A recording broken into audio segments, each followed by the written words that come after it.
Welcome to our channel. Today we how to set up MongoDB Atlas for big data analytics. Quick tutorial step by step clearly. Begin by navigating to the MongoDB Atlas website. If you don't have an account, click on the sign up button to create one. Fill in your details and confirm your email address. Once logged in, click on the Build a Cluster button. Select the free tier for basic analytics if you are just getting started. Choose your desired cloud provider and region from the available options. Click on Create Cluster to initiate the setup process. Wait a few moments for your cluster to provision. Once your cluster is ready, click on Database Access in the left sidebar.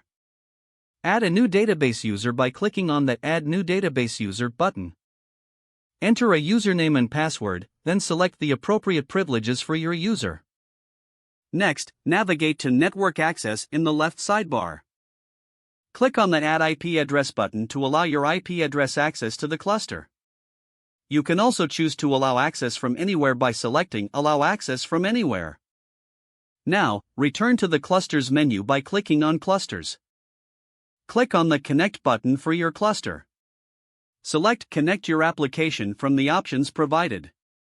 Copy the connection string provided. Replace password in the connection string with your database user password. You are now ready to connect to your MongoDB Atlas cluster using your preferred programming language. Open your terminal or command prompt and install the necessary MongoDB driver if it's not already installed.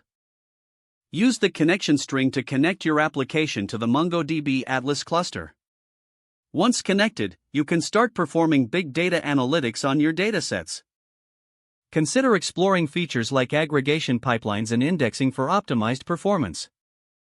Utilize the full capabilities of MongoDB Atlas for your analytics projects. If the page does not load, refresh the browser or try again in a private or incognito window. Make sure you are using the correct email address, then retype it carefully to avoid small typos. If your password is not accepted, use the reset option and create a new strong password you can remember.